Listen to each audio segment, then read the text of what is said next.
Kaip deklaruoti augalų apsaugos produktų bei trąšų ir kalkinimo žurnalus per GeoFace programą. Visų pirma, pagrindinėme meniu susiraskite žurnalų opciją. Paspaudę ant žurnalai pamatysite žurnalą, kas jį sudaro. Taigi viršui kairėje galite rinktis, kokiame laikotarpyje norite matyti arba siųsti žurnalą. Šiuo metu pas mane jungti augalų apsaugos produktų žurnalai nuo 8 mėnesio.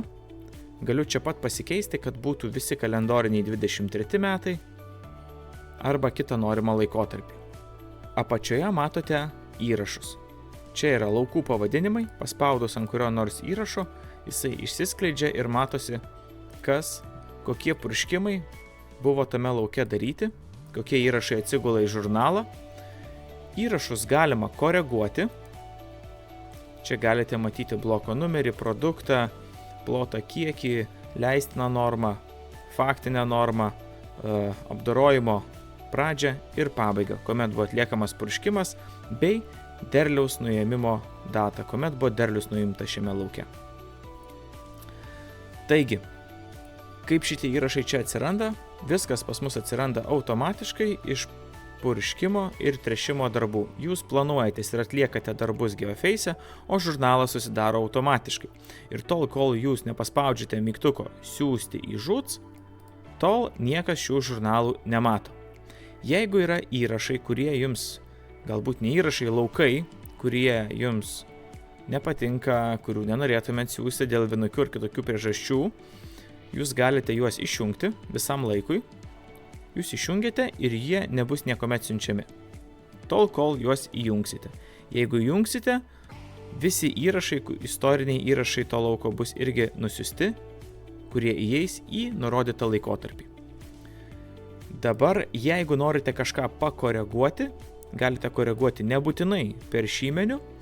Lygiai taip pat, jeigu pakoreguojate purškimuose arba tręšimuose atliktą darbą, žurnalo įrašas taip pat pasikoreguoja. Ir jo būsena iš nusiųsto pasikeičia į nenusiųstą, taip kaip dabar. Pas mane visur yra nuliukai, visur skaičiukai raudoni, tai rodo, jog įrašai nėra nusiųsti. Kai nusiųsime, čia bus žalia, tačiau jeigu kažką pakoreguočiau, vėl pasikeistų į raudoną, kad įrašą reikia nusiųsti. Kaip vyksta siuntimas? Siuntimas vyksta paprastai, siunčiamas visas žurnalas iš karto. Reiškia, mes nepapildome vis žurnalą, bet kiekvieną kartą jį perrašome, nusiųsdami naujausią žurnalo versiją. Tai yra svarbu, nes netyčia galima ištrinti seniau pildytą vid žurnalą, nusiuntus nors vieną įrašą iš GeoFace.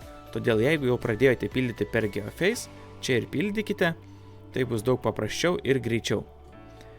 Kas dar svarbu paminėti, galima pridėti įrašą ir per patį žurnalą. Pavyzdžiui, jeigu purškite kaimyno lauką, čia galite tiesiog įrašyti bloko numerį, pasirinkti produktą, apdorotą kiekį, normą, viską čia surašyti ir taip pridėti įrašą ne iš savo ūkio, bet iš svetimo ūkio į žurnalą. Parodžiau, kaip koreguoti įrašus, pasitikrinti jų informaciją, išmesti laukus iš plano, pridėti neutralius įrašus, užpildyti svarbiausią informaciją.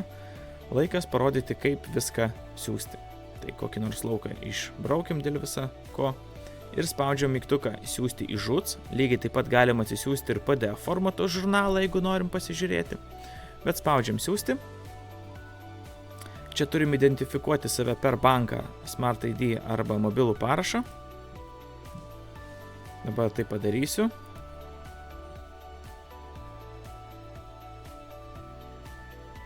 Čia bus jūsų tapatybė, jeigu viskas gerai pamatysit savo vardą pavardę, spaudžiam sutinku ir patvirtinam tapatybę, spaudžiame tęsti, sutinkame, kad GeoFace gaus jūsų duomenis ir čia pamatysime tai jau trumpą įrašų suvestinę. Kokie produktai ir koks bendras kiekis buvo panaudotas, koks įrašų skaičius. Jeigu viskas tenkina, spaudžiame tęsti. Ir štai, žurnalas sėkmingai nusiųstas į žuts sistemą. Grįžus atgal, matote, kaip įrašai tvarkingai nusiųsti, viskas yra žalia, o laukas, kurį išjungiau, raudonas. Su tręšimų žurnalais yra viskas labai panašiai. Juos rasite čia pat, skirtuke trąšų ir kalkinimo, paspaudžiate. gaunate įspėjimą, kad priešingai nei augalų apsaugos produktų žurnalai, kurie nusiunčiami tą pačią akimirką, trąšų žurnalai sinchronizuojami su VITS sistema 3 kartus per dieną, tai vakarais 7, 9 ir 11 valandą vakaro.